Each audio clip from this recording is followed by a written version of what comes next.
I think he's well above 200 into like the 210 range. A dude in the weight room too, like from a strength standpoint. On the home of the Gamecocks, 107.5 The Game.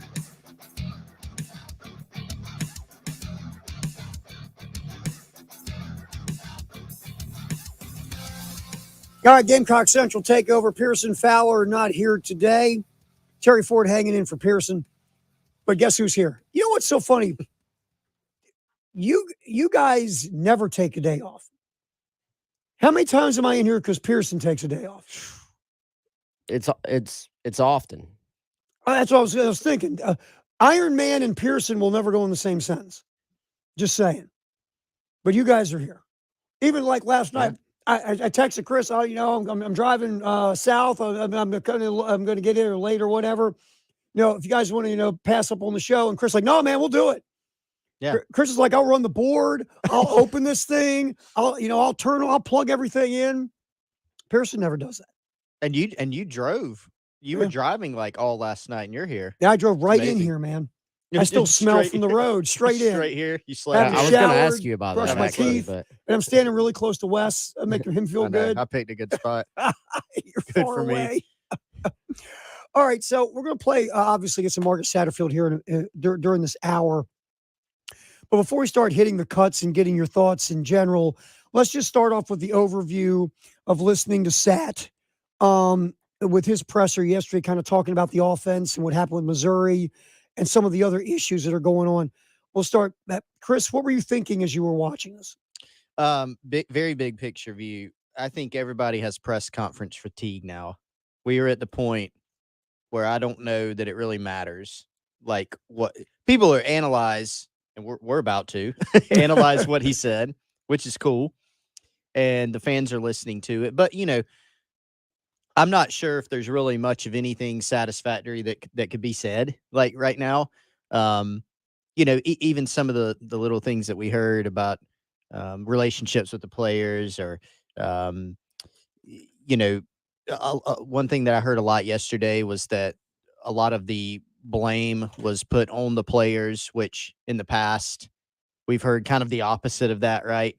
So I think we've heard almost every iteration of what a coach, whether it's Beamer, Satterfield, what they could say in a press conference about what the problems are. I think everybody's fatigued from it. Everybody's about just kind of had enough of it, and they're just ready to see results. That's kind of my big picture overview. I do think yesterday, from what I saw, Wes, on the Insiders Forum on Gamecock Central, yesterday seemed to generate probably the highest level of press conference chatter that we've seen in a while, as far as the actual, just the sheer volume of takes on yesterday's press conference. And I don't know why that is. I think it is because everybody's fatigued. I think it's 8 games in. You just had your worst offensive performance of the year against Missouri. And I think there weren't a lot of answers that people wanted to hear. Well, we've talked about it. Credit where it's due. Say whatever you want about on-field production, all that stuff. He's answered questions and he's tried to give insight into his thought process, maybe even sometimes to his detriment. And I think, at some point, to your point, there's only so much you can say. Like, people want to see results, and anytime we see the same thing with head coaches. We saw this with Will Muschamp the final couple of years he was here.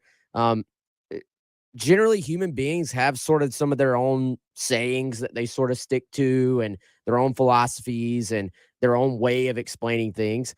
And when a new coach comes in, everybody's kind of like, all right, that's something new. I haven't heard that phrase used all the time. Cliche. Exactly.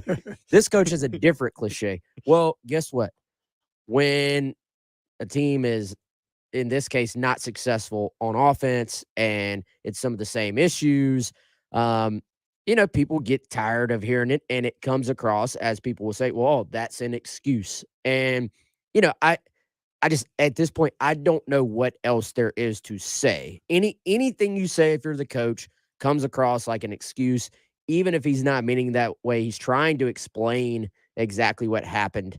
And, I respect that. I think, obviously, we all know this is not one of those things anymore where there are differing opinions. Like, there are going to be very few people who are going to look at South Carolina's offensive output and say, it's been good enough. Like, it hasn't been. I think everybody agrees with that at this point. Now, people getting all up in arms over the press conference, I'm just like, look, what is the guy supposed to say at this point? He knows it's not good enough as well. So there's nothing you can do to explain it away when the fans are unhappy with the output. Is it to the point, and we've all been in this relationship, nothing you say matters? Like, it's not taking well. Like, in the beginning of a relationship, you make a joke and they laugh. Oh, you're so funny. Oh, you're so charming. A few years later, you make kind of the same joke. You're a bleep head. Why would you say that? That was offensive. Have we reached the point now where no matter what Marcus Satterfield says, it's going to be turned? Like, for example, I hug Jaheim Bell every day. You heard that last year. Man, that's so cool. They have a great relationship. Now it's like, who cares, bro? Get him the ball. Yeah. I don't care if you're hugging him. Give him the ball instead of a hug. Yeah, if you give Jaheim Bell a choice, the ball or a hug, he's going to take the ball. Is it to the point now where almost Marcus should just pass up on the weekly presser because nothing he says is going to be taken well or looked at as positive? But then he's dodging the question. Exactly. So he can't win, guys. My favorite one is the we're just giving him softball questions. It's like, what do you want to ask? What do you want to be said at this point? I mean, he's given the answers he's going to give. And again, he's tried to answer the questions, I believe, genuinely, but it's just not working. It's not worked far too many times. Like, the output has not been what it needs to be. I think he knows that. I think Shane Beamer knows that. I think the fan base knows that.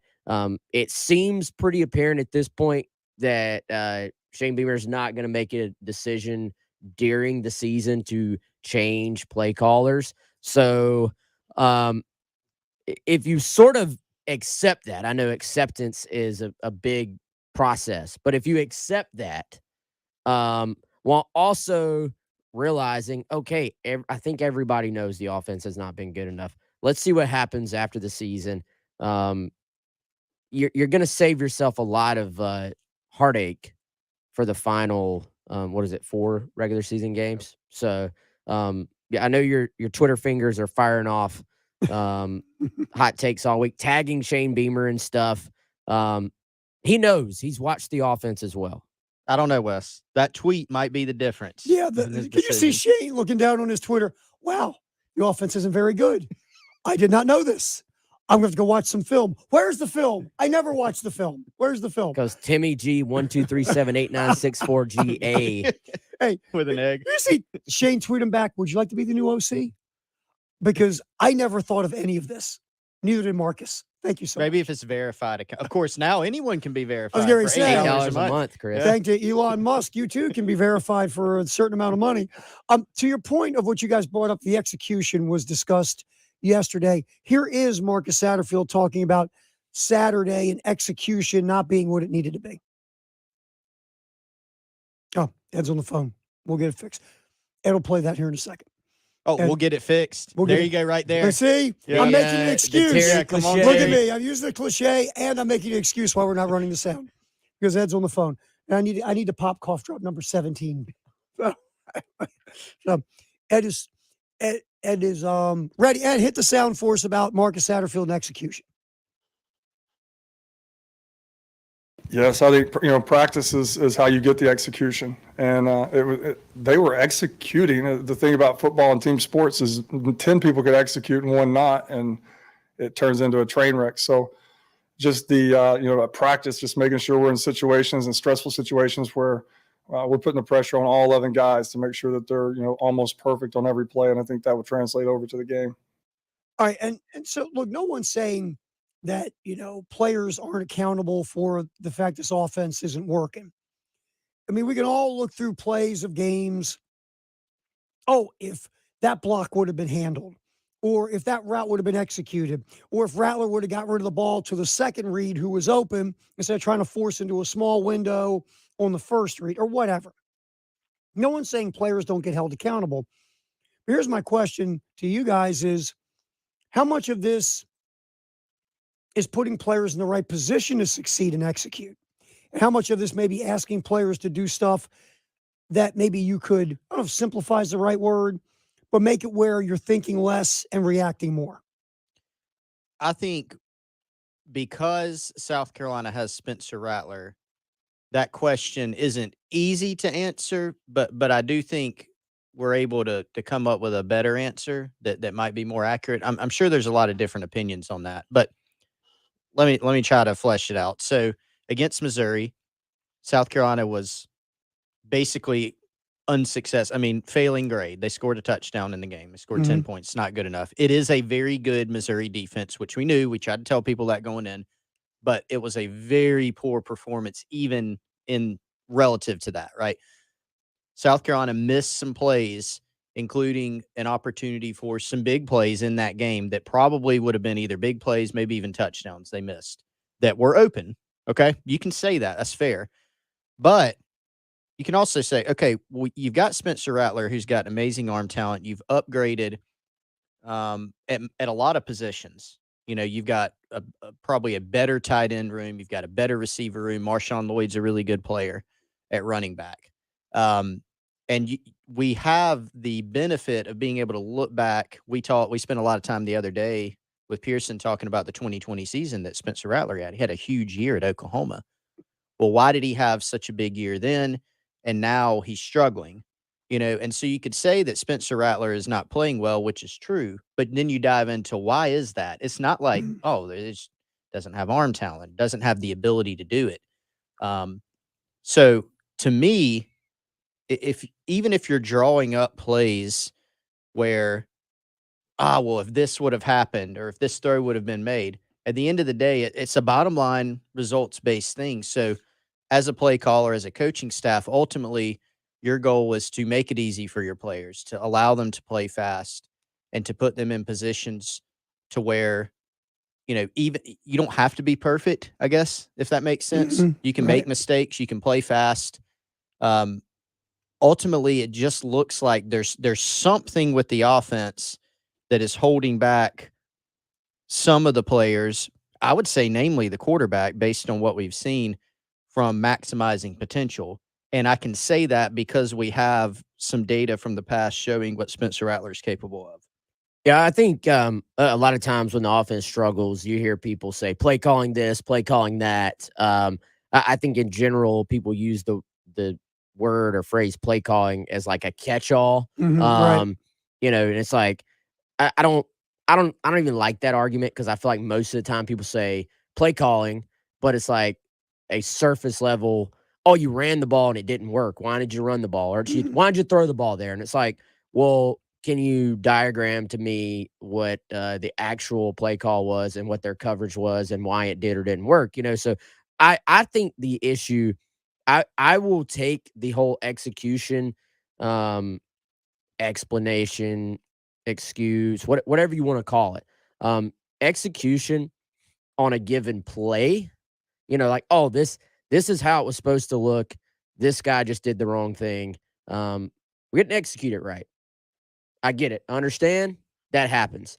When I look at execution, I think you're looking at the big picture, and in this case, you're talking about, you know, all of last season, and then 8 games into this season, and it's at what level have you executed throughout a extended period of time? How consistent have you been in executing? And sometimes you look, you know, last year you probably do say, well, 4 different quarterbacks, it's just a lot of you're at a talent deficiency. Let's call it for what it is. But then I think you look at this year, upgraded quarterback, you've added receiver weapons. We didn't even know if running back was going to be an upgrade, but I dare say it actually is, or at least you're on par with last year. So when you continuously have execution problems, to me, that's when it becomes an installation of what you're trying to do problem. There's some disconnect in how this thing is getting translated from a playbook, a video screen, a whiteboard to actually real life game day execution. So I don't even know necessarily if it's always like play calling, but I do think execution, a one-off of an execution issue is a player mistake. Not enough quality execution over the period of time becomes either a talent issue or a coach issue, in my opinion. All right, and we'll also come back here and look. Shane Beamer's had a lot of good positive stuff going on here, right? The recruiting's going in a good direction. You know, this team just had a 4-game win streak we've all forgotten about for some reason. Team was ranked for a minute. It's year 2. The defense is top 30 in defensive efficiency. The special teams is number 2 in efficiency in America. The offense has been the big problem. How much of this has to come back to Shane because, well, he's the dude in the big office as the head coach. We'll get into that next. Also, if you're on the phone, we'll get to you. Hang in there. Gamecock Takeover Hour. Terry Ford hanging in for Pearson. Josh just texted me, our sales genius, said, dude, you need a hot toddy. I would go for that. I've never had one in my life, but it's hot and it has booze, right? Is that the way it goes? I was going to ask you what reason you wanted it for. Is What Josh primarily? offering to deliver I was one going to say, down if here? yeah, Josh well, brings me one, would you guys like one if I'm getting one from Josh? Please. I We're gonna have to give still Ed Bird want one. another one of those free milkshakes from, it seemed like those were like going to be a weekly thing, That's and a we got one-off. one. No, you'll understand. Salespeople will suck up to you with free things until they get what they want. Then Yeah. the free stuff's over. He's got you here now. I Free know, stuff's we're here over. now. He totally played us all. All right, we'll get back into our Gamecock Takeover Hour. We go till noon on 107.5 The Game. The early game with Bill Gunter and Jen Jensen. Aside from you bragging that you picked the winner, I don't know if we mentioned who actually won the race or what it meant for the actual playoffs. We more discussed the fight. Yeah. And my that's why it would have been more Block A material. all right, that's why she's the producer, and I just sit here in my little Yeah. yeah. I don't ever make a producer mad. Just go with the flow. You're a wise man. The fight back and forth over the mic would probably not be what people want to hear. On your home of the Gamecocks. 107.5 The Game. This is Damon Amendolara with your CBS Sports Minute. It would be great if Dan Snyder were to sell. We'd all dance around like Ewoks in front of hanging stormtrooper helmets. But this also might be a sleight of hand by the notoriously slithering Snyder. The announcement is that he's exploring potential transactions surrounding the team. Not exactly, we're up for sale. As an Ewok might say, Ichiwama. This is Damon Amendolara. At the Home Depot, we have Black Friday savings all through November. And with that comes a joyful holiday bustle that we just love to hear. Although we also love the sound that comes after the holidays, when people put their new tools to use. In fact, we love it so much. When you buy select Milwaukee M18 kits, you'll get an extra tool for free. So after you're done filling the air with holiday magic, you can fill it with the sounds of doing. The Home Depot. How doers get more done. O'Reilly. See better and drive safer with Rain-X Advantage wiper blades at O'Reilly Auto Parts. Right now, purchase a pair of Rain-X Advantage wiper blades and get a $15 gift card after mail-in rebate, plus 2 times O Rewards points. Our professional parts people will even install your new wiper blades for free. Stop by O'Reilly Auto Parts or visit O'ReillyAuto.com. O'Reilly Auto Parts. Since 1964, Gateway Supply has been the Midland's leader in plumbing and HVAC supply, and now, of course, they are statewide with more than 15 locations all across South Carolina. Their showrooms are filled with bath and kitchen fixtures from classic to modern styles. Now, tap and touchless faucets. You can even talk to your kitchen sink. See them at Hamrick Street near the Fairgrounds in Williams-Brice or Highway 6 and Whiteford Way in Lexington. Design services, expert advice for customers and contractors alike. Visit them online at gatewaysupply.net. Texting privacy policy and terms and conditions posted at textplan.us. Texting enrolls for recurring automated text marketing messages. Message and data rates may apply. Reply stop, opt out. The pandemic has been hard on all our kids. New studies show more than 1 in 3 children who started school in the pandemic now need intensive reading help. That's right. Millions of kids in kindergarten through 3rd grade in the United States cannot read at grade level. But here's the good news. Your child can be reading in just 30 days, guaranteed, with Hooked on Phonics. Even if your child has been struggling, Hooked on Phonics will teach your child to read in just 30 days, guaranteed. And right now, you can get started started for just $1. Text the word room to 323232 right now. Hooked on Phonics is highly effective and incredibly fun, and everything can be done right from home and in less than 20 minutes a day. For more than 30 years, Hooked on Phonics has been the proven learn-to-read program that kids love to use. Text room to 323232 and teach your child to read in just 30 days, guaranteed. Text room to 323232 right now and get started for just $1. Text room to 323232 now. Text room to 323232. You wash your hands, you brush your teeth, but what about the nose? How do you clean your nose? With Navage. Navage uses powered suction to pull saline in one nostril, around the back of the nose, and out the other nostril, flushing out allergens, mucus, and germs. And it's why cleaning your nose, the body's air filter, is the next evolution in daily personal hygiene. People try Navage for lots of reasons: sinusitis, colds, allergies, snoring, things that make it hard to breathe through your nose. But over time, they find that cleaning their nose makes them feel better, a lot better. Over 3 million Navage users have written more than 100,000 reviews, averaging 4.7 stars, saying, "Best product I've ever used," and "Amazing, I love my Navage." Navage helps you breathe better, sleep deeper, and snore less, but the biggest payoff is improved health. Navage is good personal hygiene and can help you stay healthier. At Walmart, Walgreens, CVS, Rite Aid, Target, and online. Navage, Navage, clean nose, healthy life. We keep the clutter out of your gutter. Call on the gutter man. The Gutterman offers a variety of guards for your gutter. Protect your biggest investment. Call the guys in the powder blue trucks. Locally owned and operated for 46 years. Call 791-7147. That's 791-7147. We keep the clutter out of your gutter. Call on the gutter man. If you're thinking about retiring soon, be sure to tune in to Save Your Retirement with Pat Struby of Preservation Specialists. Join Pat as he talks about the latest trends and headlines that could impact your retirement. Don't go into retirement unprepared. Listen each Sunday morning at 10 to Save Your Retirement with Pat Struby of Preservation Specialists. Firm offers insurance services. Investment advisory services offered through Kalos Capital Incorporated. Hey, y'all, Jay Phillips here from my good friends at Dan's Fan City in Harbison. Ceiling fans don't sound like something you think about a lot because you don't really need to, but when you've got good ones, they work so well, keeping energy costs down and your comfort level up. All kinds of fans at Dan's Fan City, big to small and quiet, quality fans. They have accessories and light kits, fan blades, and more. Stop by and see them soon, Harbison Boulevard next to Total Wine, or call Dan's Fan City, 781-FANS. You'll be glad you did. This could be the best Christmas ever. Hi, I'm Travis McNeil. At Oliver Gospel Mission, we are transforming lives at our Men's Center and our Women's and Children's Center, Toby's Place. Your donations make a daily impact as we provide life skills, jobs, and new housing. You can spread hope and joy this holiday season by donating $35 today at olivergospel.org. Let's celebrate Christ this Christmas. The power of Christ love. The power of Christ love. Broadcasting live from the Herndon Chevrolet Studios. This is 1075 The Game. Stop by or shop online today and see why Herndon Chevrolet makes you smile. It's the Gamecock Central Takeover Hour, presented by Firehouse Subs, founded by firemen with Pearson Fowler, Chris Clark, and Wes Mitchell on the home of the Gamecocks, 1075 The Game.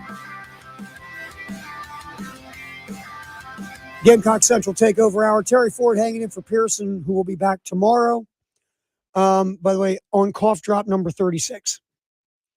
You're doing well. We appreciate your sacrifice. You know, while everybody else is sitting at home, you drive, you sleep here, probably didn't sleep, and you're having to pop cough drops. We appreciate your sacrifice. Hey, for you two, I would like for example, anybody else, screw them. You two guys, Not Jay. I'm here. Not Jay Phillips is on his own. Forget that guy. Sorry, Jay. All right, so we also have some tickets to give away for the women's home opener. Oh. Well, what caller number you guys want to roll out? 36 for every cough Every drop, cough drop I that you've popped. had. No, that's probably take a while. Yeah. Caller Ed number Bird, 7. Ed Bird right now is giving you the bird. 7. Just saying. Caller number 7. Right now you get tickets for the women's home opener. at CLA for the defending national champions. Caller number 7 gets a couple free tickets. So give us a ring right now, and we'll get you hooked up there. All right, we'll let Ed answer the phone, and then we'll get to the Marcus Satterfield sound about Saturday's game. But I want to focus on one thing real quick. Now, again, Shane Beamer is doing so many positive things, I think, for this program. We've seen a lot of stuff going in the right direction here. And again, we have forgot about the winning streak. That was the longest one since the ball coach was here. It's like it never happened, and that the team was ranked. And again, like I said, going to the break, defensively, this team is good enough defensively to win ball games, obviously. The special teams didn't last Saturday, but I've lost track of how many game-changing plays the special teams has made.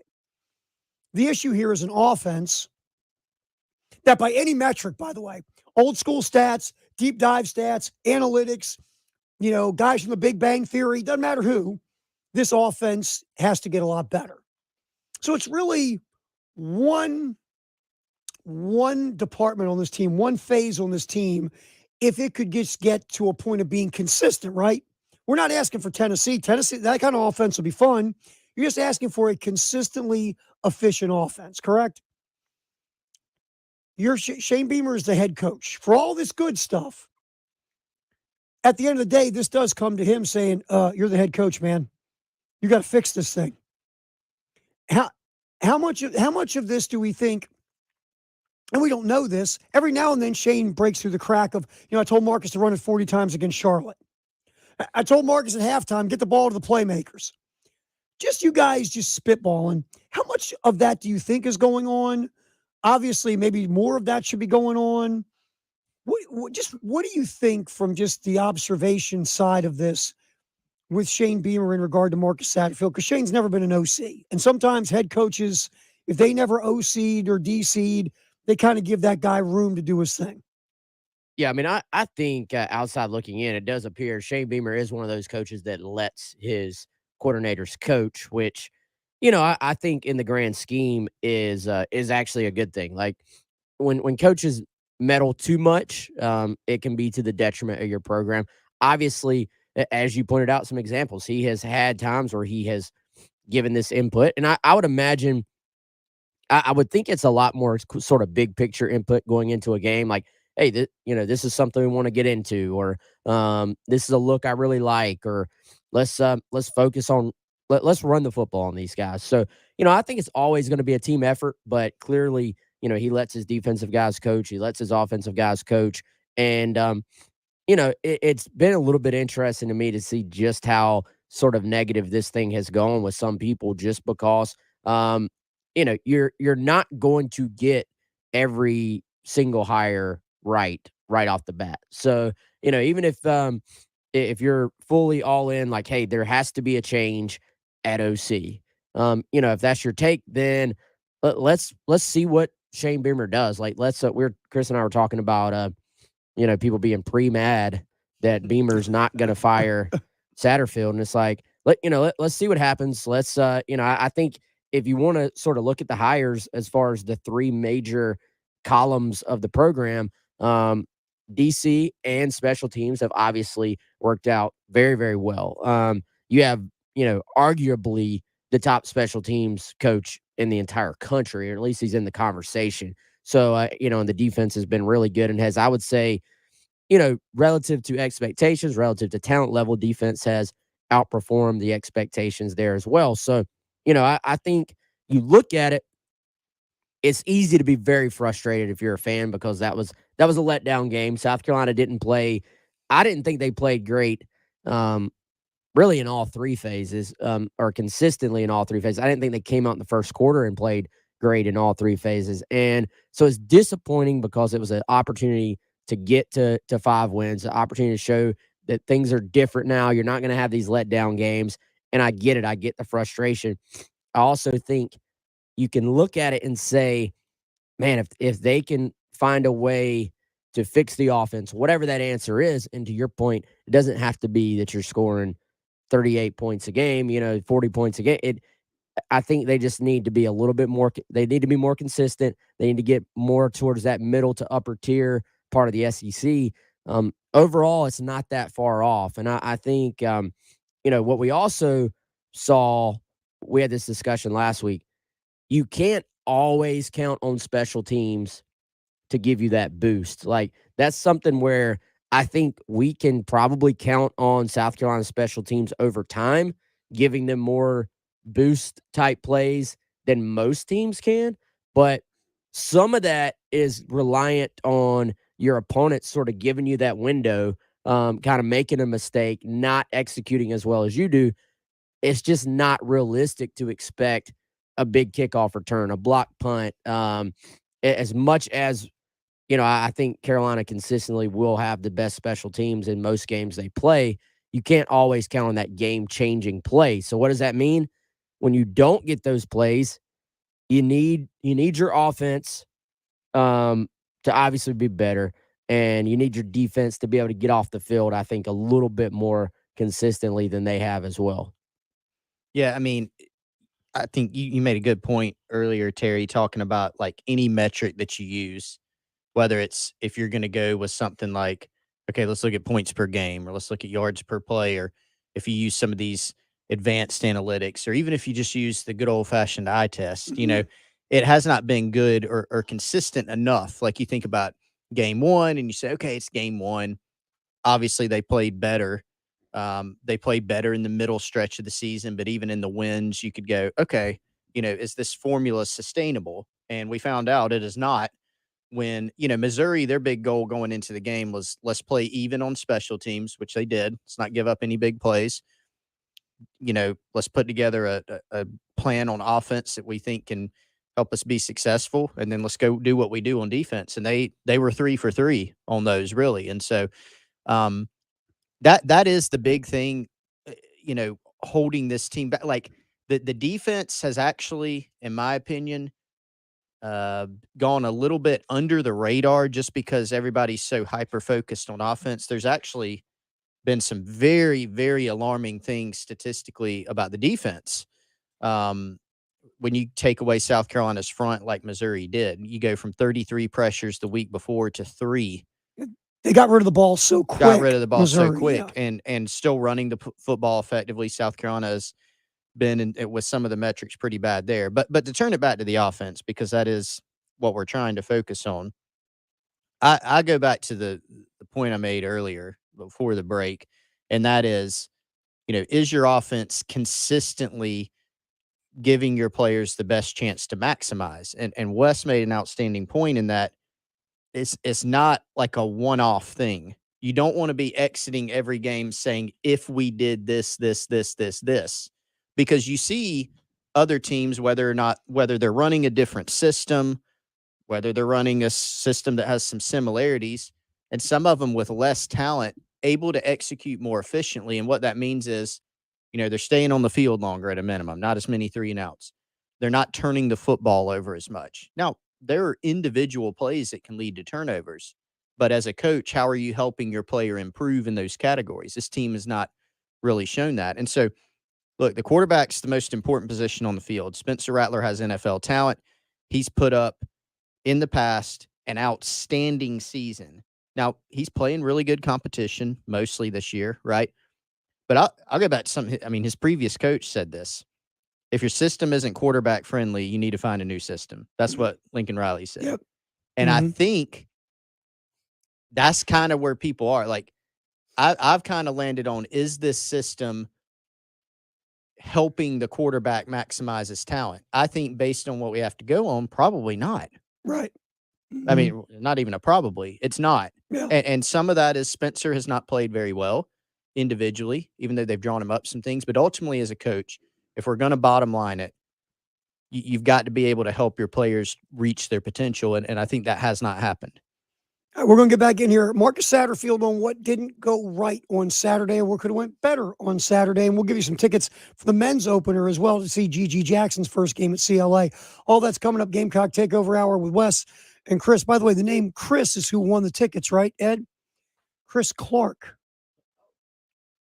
Interesting. How did that happen? I don't know. How did that happen, bub? Oh. How did that happen? You're not eligible anymore. Comment. You're in here now. You're not eligible anymore. You weaseled those, though. Nice work by you. Gamecock Central Takeover Hour till noon, 107.5 The Game. More of the Extra Point coming up next on 107.5 The Game. Hey, if you've got a hole in your roof or you need a whole new roof, you need to call Mid-State Roofing, 356-1919. For nearly a quarter of a century, Mid-State Roofing has established its reputation as the leader in the roofing industry. Whether it's above your head or at your feet, perhaps a leaky foundation, 356-1919 is the number to call for all your roofing and waterproofing needs. The quality and craftsmanship of a Mid-State roofing system are tops in the industry, especially commercial and industrial roofing systems. If you own or you're in charge of a large building, warehouse, or industrial facility, then you're in charge of that roof. And at some point, a roof is going to need some attention. So the number to call for advice, service, results, and a commitment to customer satisfaction is 356-1919.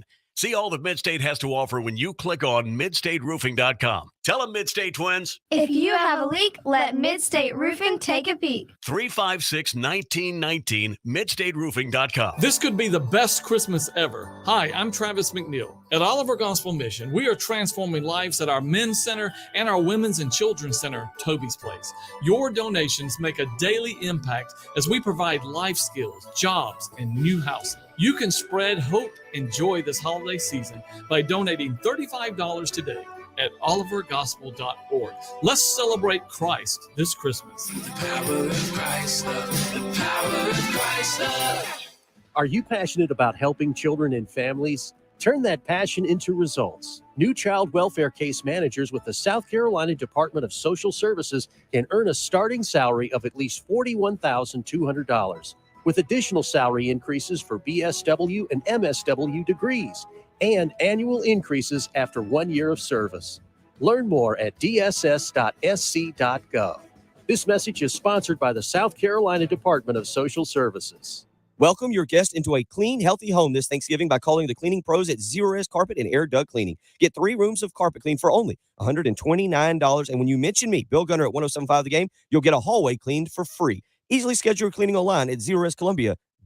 Attention! Did you or a loved one live at or near Marine Base Camp Lejeune in North Carolina between 1953 and 1987? If so, listen closely for this important legal announcement. From 1953 to 1987, Marines and their family members at Camp Lejeune drank water that was contaminated with hazardous toxins. The toxins found in the water at Camp Lejeune may cause health issues, especially later in life. Types of health issues associated with water at Camp Lejeune are numerous. If you or a loved one lived near Camp Lejeune between 1953 and 1987, you may be entitled to substantial financial compensation without going to court. Even if you were turned down in the past, a new law can allow you to file a claim today. If you or a loved one spent time near Camp Lejeune, call the Negligence Network to find out if you're eligible for financial compensation. There's no fee unless we win your case. Call 1-800-700-4333. That's 1-800-700-4333. 1-800-700-4333. If you're dealing with injuries or pain, count on the experts at Lexington Orthopedics and Sports Medicine to get you moving again. Our highly specialized physicians offer comprehensive care for patients at 5 convenient locations throughout the Midlands. Whether you're an athlete looking to return to your sport after injury or someone who needs help for knee, hip, elbow, shoulder, or foot pain, we're here for you. Our expert team can get you better sooner. Visit lexmed.com/ortho to learn more. Hey, y'all, Jay Phillips here from my good friends at Dan's Fan City in Harbison. Ceiling fans don't sound like something you think about a lot because you don't really need to, but when you've got good ones, they work so well, keeping energy costs down and your comfort level up.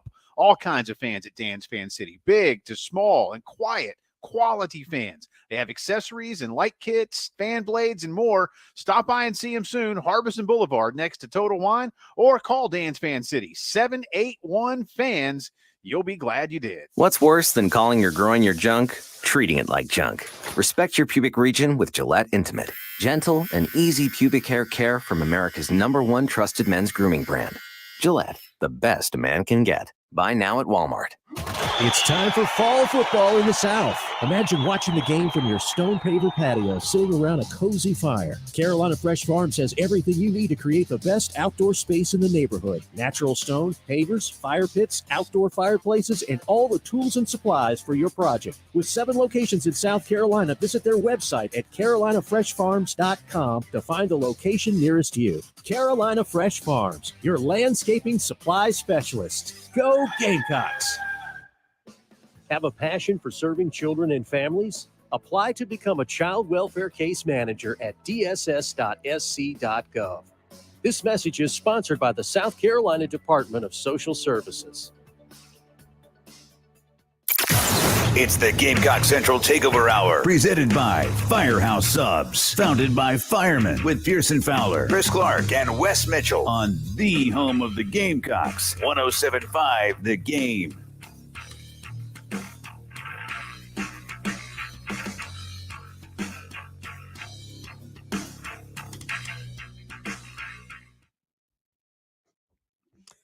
Gamecock Central Takeover Hour. Terry Ford in for Pearson. Chris is here. Wes is here.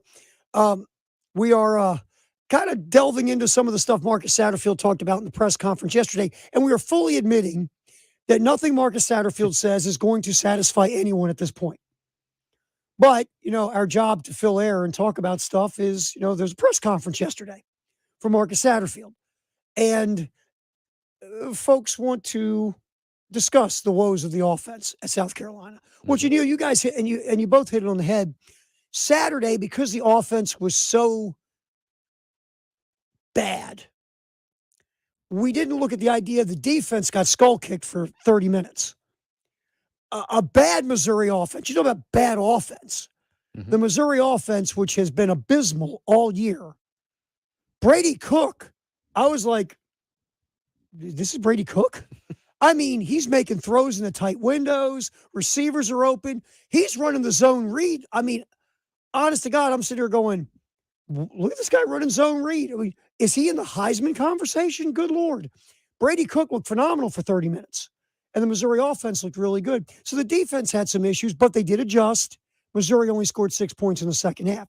Special teams didn't make any game-changing plays, but they didn't, do anything that puts you in a bad position either. And we just focus on the offense that's driving everybody crazy. Here's Marcus Satterfield talking about what could have been done better possibly on Saturday versus Mizzou.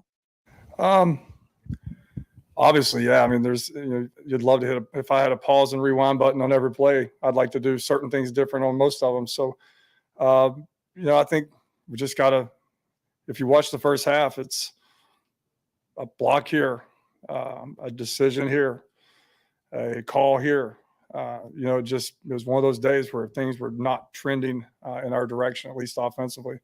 I would, the one thing I would, just going back and looking at the game, I think that with 11 minutes, 12 minutes, like we were already in what we would call rally mode because we were 2 touchdowns down. So we were having to play fast and try to get chunks and try to save timeouts and try to score. I probably, if I had a do-over, would go back and just play that as a true possession of just if it takes 8 minutes, it takes 8 minutes, but just go get a touchdown, run your offense. So I probably got to rally a little bit too early. That'd probably be the one thing that I'd look at. Okay, so one thing that Sat would look back on is maybe he went to the rally mode, hurry up too quick. Did you guys think that watching it, or were you like, "Oh, dude, you score"? Maybe we need more rally mode. I mean, I don't know. What do you think of that? Again, I think that was a genuine, honest answer. Like when he looked back, I think as far as the process. And real quick, Marcus Satterfield's not the only offensive coordinator that could sit down at the end of a game, and even the guys who are high level will go, "Bro, let me tell you 3 things I screwed up. I wish I could do different." To be fair. I think that's an excellent point. Like when he's pointing out, I did this wrong, I did this wrong. Every single coach, probably, if they're honest with themselves, they should be able to look at every game and say, I should have done this instead of this. Even if you won a game by 50, there are probably opportunities where you said, if we'd have done this, that would have been a little bit better. Because guess what? You are playing a Southeastern Conference opponent. Like they are trying to win as well. And it was a good defense. Like I think it is fair to say he is answering the questions the best he can, but it just has not been good enough overall, which is why fans are so frustrated, rightfully so. I mean, I'm sure looking back, that was maybe an issue. I felt like for the most part, I mean, you had the one drive in the first half that ended in a touchdown, Right. and then you had the one drive in the second half that ended in the field goal, and you cut it down to a 1-score game, and defense couldn't get you the ball back with it still being a 1-score game at that point. But so yeah, I mean, I get what he was saying. I thought the bigger issue there, that to me is more of an answer if you had been executing pretty well in your normal offense and going slow and not in, quote, rally mode. If it was kind of one of those things where you had been moving the ball, but then you sort of went to this and it stopped, I'd have been like, okay, yeah, I get it. But I didn't really feel that they consistently moved the ball really honestly at all in this game. It was kind of one of those things. Sometimes you play a game. We've all seen our team play a game where you're like moving the ball and then it's just like something goes wrong. This didn't feel like one of those games. That wasn't one of them. You're right. There were so many just 3-and-outs or situations where it was just like, man, the offense didn't find any rhythm. Actually, the couple of drives they did find some rhythm, they scored on for the most part. The other drives, there was not much going on. Chris, should they go more tempo? Because sometimes, and then nothing in this offense is consistent, right? I mean, sometimes we'll see tempo work and sometimes it won't work. Sometimes going slower, hey, look, they had a nice methodical drive down the field and scored points, and sometimes that doesn't work. I'm just throwing stuff against the wall to see if it smells. I mean, is tempo something that maybe they should try more, think less, and just play and react? There's a good argument for that. I do think there have been times this season where South Carolina's gone tempo, found some success moving the football, and then maybe you get into a situation where, and I'm kind of speculating on this, where you want to get a specific play in. Maybe you get down to the red zone. Maybe you want to change your personnel package based on the situation and something you want to run, maybe something you're anticipating the defense is going to give you, and that can slow your momentum. Obviously, when you're going tempo, now you're substituting. Now the other team's substituting, and you lose that. We know Spencer Rattler, and I think some of the other players, certainly Spencer, has talked about liking tempo. The coaching staff has said that Spencer likes to play with tempo, and so it might not be a bad idea, as an adjustment. Now, I mean, I'm not saying anything that hasn't been said before. If you're not moving the football, then you're just going warp speed 3-and-out, and that's not good either.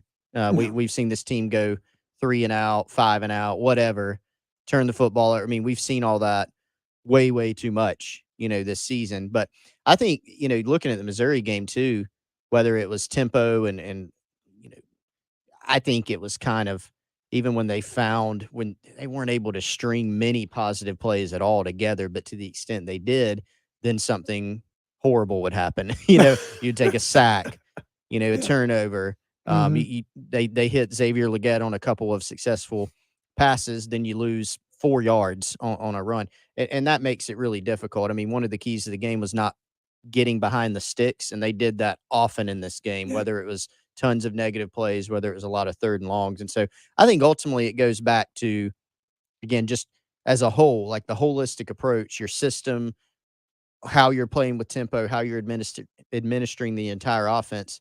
Is it helping your quarterback? Is it helping your guys, be the most successful that they can be? I think that's the question we're all, trying to answer. All right, men's tickets for the opener. Go see Gigi Jackson at Colonial Life.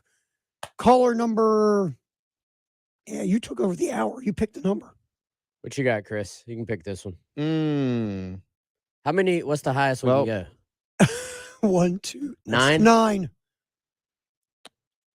Caller 9. Chris Caller doesn't 9. answer. Good Lord. Caller 9. Has he always had this much problem, Wes, making a decision? Apparently. I was trying to think of like a number of some player on the team, but you mentioned GG. He's 23. There we go. I don't think we do that, Ed. Ed Bird's head will explode. Caller number 9, you get tickets for the opener for the men at CLA. Get to see Gigi Jackson. We'll come back. Obviously, honestly, South Carolina does have a defense. We'll hear from defensive coordinator Clayton White about Vandy next and get Wes and Chris's thoughts on the upcoming game against the Commodores. It is the Gamecock Central Takeover Hour. One segment to go on 107.5 The Game. The Halftime Show with Jay Phillips and Terry Ford. Noon to 3. On your home of the Gamecocks. 107.5 The Game. Well, I'm a orthopedic surgeon, board certified. Meet Dr. John Herzog, who's certainly done his share of knee and hip replacements. But these days, he's encouraging his patients to look at regenerative medicine options, now available at QC Kinetics. I'm kind of the anti-surgeon right now, and a lot of my buddies, if they hear me talking, they're going to give me a call. Dr. Herzog says advances in regenerative medicine can give your achy joints lasting relief, using highly concentrated healing agents from your own body to repair and restore damaged tissue. We take the fluid out of you, we concentrate it and put it in an area where they couldn't normally get to and facilitate healing. Are you suffering from constant pain due to arthritis or injury? Maybe it's time to look at alternatives to drugs and surgery at QC Kinetics, the nation's leader in these exciting treatments. What could be more natural than using your own body to heal yourself? Call QC Kinetics now for your free consultation. Call QC Kinetics, 803-281-6860. That's 803-281-6860. 803-281-6860. Your local radio stations are here for you. No subscriptions or monthly fees necessary. We're here to give you the news, weather, and traffic you need and the music you love. But if the foreign-owned record labels get their way, it could stop the music. They want Congress to force radio stations to pay them more money simply to play their music. Don't let radio go silent. Text LOCAL to 52886 and tell Congress to protect local radio stations. This message furnished by the National Association of Broadcasters. Terry Ford, 107.5 The Game with my buddy Adam Vance from Sound and Images. Now, Adam wanted to come in, not so much talk about how great Sound and Images is as a business, wanted to address the cufflink controversy of you walking around with your initials on your shirts. Terry, yes. I do have to address the cufflink issue. And yes, I would appreciate it if you went to soundandimages.net. We've got great commercial audiovisual products for you all day long. My man, Paul McKeon, Tom James, I order some shirts. They come with initials. I come in here, I do a spoof, I do a spiff, whatever you call it. It's a spot. That's okay. It's okay. It's your world, boss. I do that. And then all of a sudden I get all this grief. I'm walking down the street. I'm going into, you name the store, and all these people are talking about my cufflinks. So now I'm getting my socks monogrammed. I've got my napkins, paper towel, you name it. Thanks, Terry.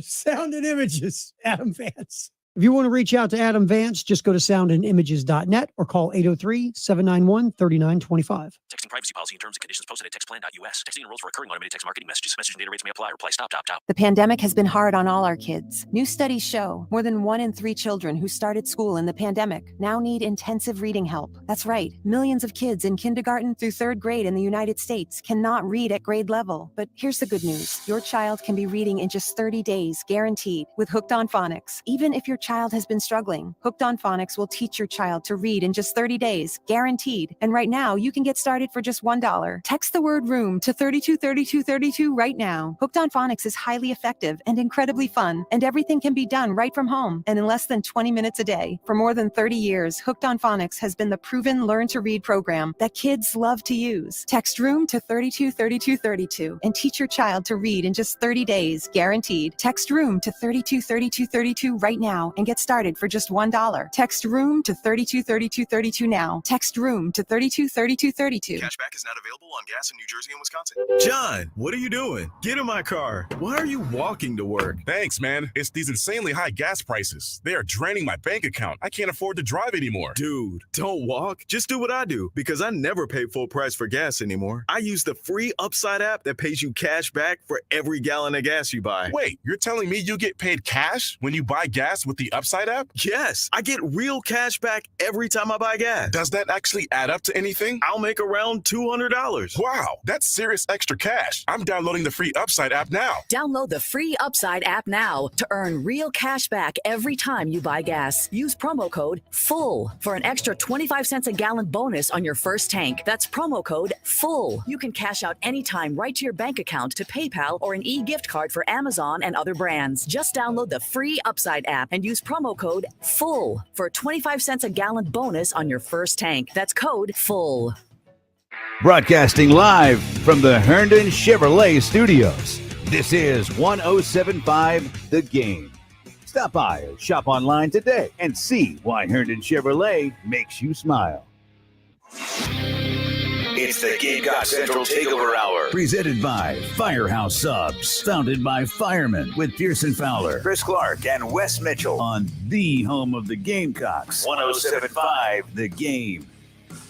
We've had multiple meetings with our guys about just trying to make sure we understand team defense, and when teams are trying to attack us a certain way, we have to be able to adjust it within the game, and that's the main thing. You really don't know where people are going to attack you until the game's about over with or halfway through it. You're like, okay, this is what they're trying to do right now, and you just got to do a great job of adjusting on the sideline and understanding that it definitely was a perimeter game, and we have to do a better job of adjusting that. Definitely wasn't proud of how we adjusted to the perimeter game and how they were able to get the ball on our edge of our defense.